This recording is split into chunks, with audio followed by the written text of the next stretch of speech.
So I am rolling. I think I got mic check. Just let me get everybody. Caitlin, count 10. 1, 2, 3, 4, 5, 6, 7, 8, 9, 10. Cool. And All right. Uno, dos, tres, cuatro, cinco, what's your seis. name again? Denise. Denise. Mm-hmm. Do it one more time. Denise. All right. 1, 2, 3, 4, Cool. 5. All right. Okay. I am good. ready to go. Okay, so just for so we have this, Denise. Since we know Caitlin, but could you tell us your full name and title? Right. Yes. So, do you want me to look at you or to Yes, look at the you're camera? addressing? Okay. Great. Yes. Just to double check. Sarah, come here. Right there. Too much. Go back. Right. Split the difference and don't lean forward. Or your hair will Right. be in the Yeah, shot. exactly. Right. Just lay back. There we go. Great. Perfect. Cool. Yes. Great. I am Denise Wright, the Director of Student Services in the Centennial School District. Okay, and you got Caitlin. Okay, Right. so maybe we could talk a little bit about how did this relationship begin with keep Oregon well in schools with your district.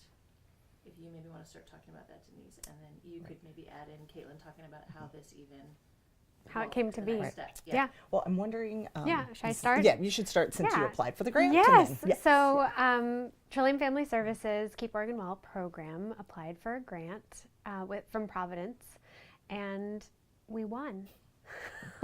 And the grant was intended to bring Keep Oregon Well, which is a prevention-based model for implementing anti-stigma work in school districts.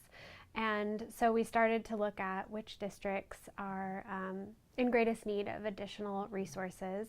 Which districts are we already partnering with Trillium Family Services who are utilizing a majority of our crisis services or outpatient therapy services, and districts that we had an established relationship with, but in addition, districts that we knew had a significant need. And Centennial School District is near and dear to my heart because it's actually a district that I worked in for 4 years, so that made it an extra kind of give it a little extra kick. So we offered the grant to Centennial School District and to Gladstone School District.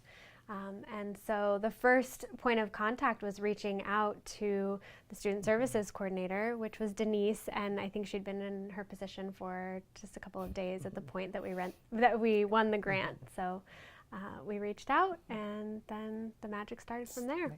Yep. Exactly. So it was great once, as Caitlin said, we've had a long established relationship, and part of being a smaller school district with limited resources, the partnerships that we have are really, really important. And so one is knowing that we had a partner who went out and specifically sought additional funds to work with us was really impressive, and really also an impetus to, yes, we have to make this work. Because often as a school district, if you have to take that time and energy on yourself to go out and find resources, it's harder. And so, and again, we've had such a long-standing relationship, and it's been so beneficial that as soon as we found out we had the grant, we had multiple meetings to kind of get a better idea of what the grant was working towards. So that allowed me to survey our district and to see what was in place and to figure out where some of the holes were, where this grant could really help benefit and move work forward and really support students and staff that are in the most need for this work.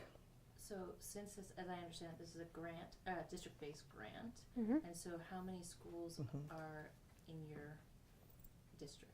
We have working with this grant, with this program.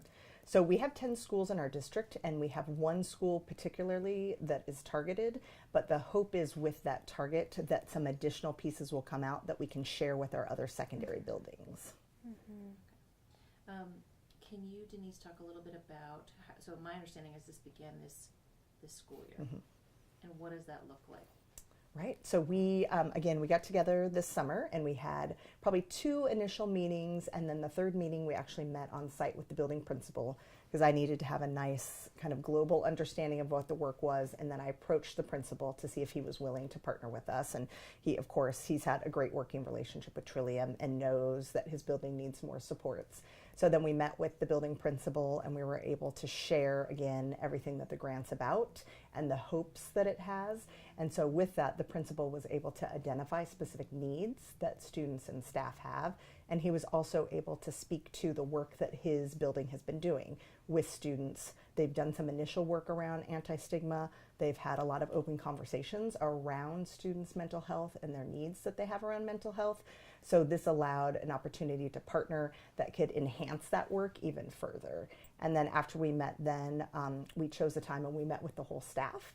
And so the whole staff has been doing work around trauma. And so we were able to bring our Trillium partners in, and they were able to speak to opportunities within the grant. And then the staff was able to vote and prioritize what their hopes are with the grant. And then our Trillium partners came back with a menu in the priorities based on staff input. And so then from there, we've been doing specific planning meetings to work out those specific details. Okay, you both are talking a lot about anti-stigma. Mm-hmm. So for people who don't really know what that means or what that could mean in schools specifically, how do you describe that? So I would describe anti-stigma, and please chime in.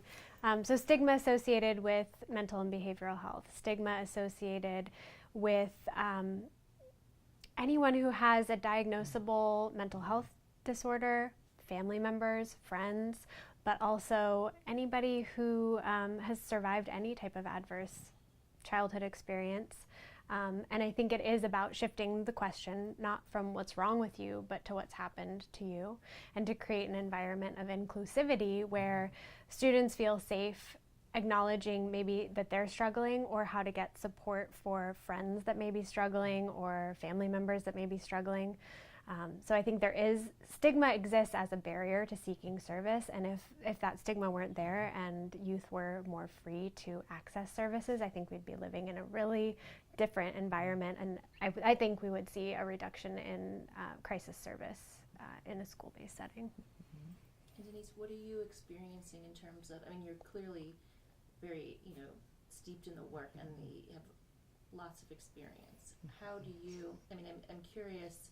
It sounds like you may have gone to a principal who was very open to this, but if you're thinking about rolling this out more broadly, and even describing, this to potentially future partners, how do you describe stigma kind of getting around or opening someone's eyes to what, the benefit of this work in schools? Well, something that I think even came up today is thinking about how to normalize those experiences that we're all having. Something that was mentioned is that we all have mental health. It's just, we are humans, and how we're feeling emotionally is something that we all are working on, and it's present for all of us.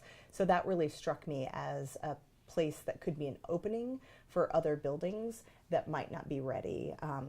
And if buildings aren't ready to do the work, it's really more based around time and the thoughts around resources, because all of our buildings in our district are experiencing students that have had chronic loss, chronic trauma.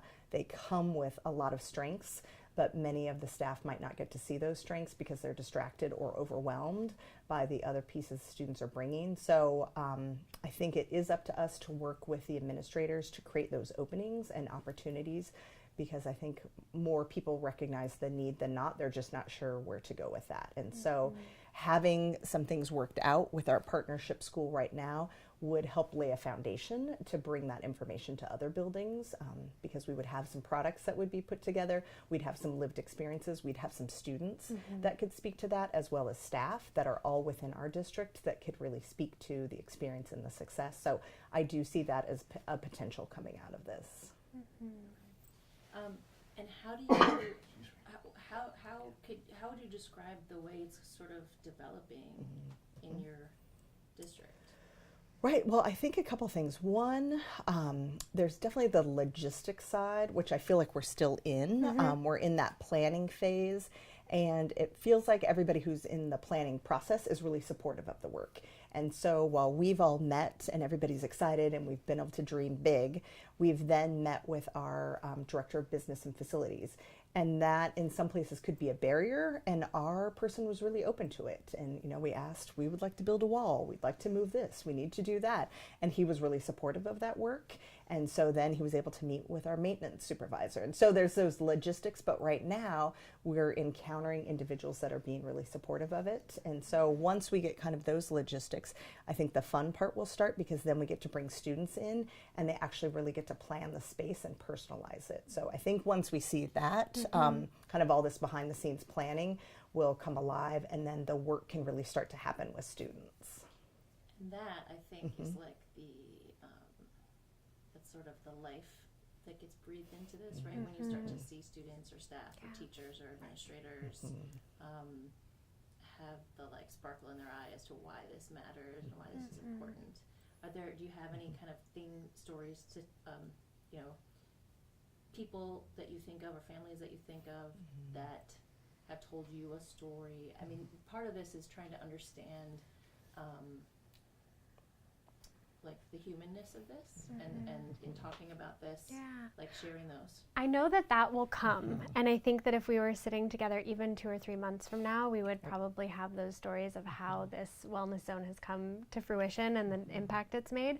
And to speak to kind of being right here with the process right now, I think we came in with a lot of enthusiasm. We started this process before the school year started, and our first systemic interaction has been with a school district who's very busy, and that is a real truth for so many administrators, that there's just so many moving parts, there's not a lot of time, and particularly this school that we've targeted for the wellness zone, they have a lot of students in crisis, and there's a lot of needs, and the principal at times is acting as a mental health professional. And so I think meeting that system where we are in real time and realizing what we need to be if we want to actually make a positive impact is just patient and compassionate and kind and helpful as we can possibly be, because I definitely don't want to be someone who's adding stress to an already very taxed administrative system. I want to be someone who's coming in with solutions that fit for the environment and that are welcomed rather than acted upon, because that is not what we need. We don't want to act upon communities, we want to act with communities. And so I think phase 1 is embracing and getting to know the administrators, and then phase 2 will be, once we've identified, okay, we can build a wall here, then we can create a wellness zone, and this wellness zone is going to be multifaceted. We're going to have a space where students can self-regulate with calming activities, and then they can also release tension or stress with activities such as a punching bag, or if you need to yell into a pillow. And so in order to have that space where both types of students are having their needs met, we need a wall. And in order to get a wall, we have to engage the administration further. And so it's kind of, I think we're learning as we go, but I think for me it's patience in the process, and really not acting upon of like, we have a deadline, we have a grant, we have to do this. It's more just, let's be together and we'll make some magic. And we do have simultaneous projects that we want to accomplish as part of this. So we're starting the next phase for one of the other projects. So I think that will also be exciting, because we're involving staff and planning an actual class. And so we'll be planning curriculum and thinking about materials. And so that'll start simultaneously going as the wellness space is getting built. And so that's, again, where we'll get to have some student voice, and we'll have a lot of staff voice and staff ownership as a part of that. So curriculum, and you mentioned a story earlier today, Denise, about working with staff. I think it was to develop a dress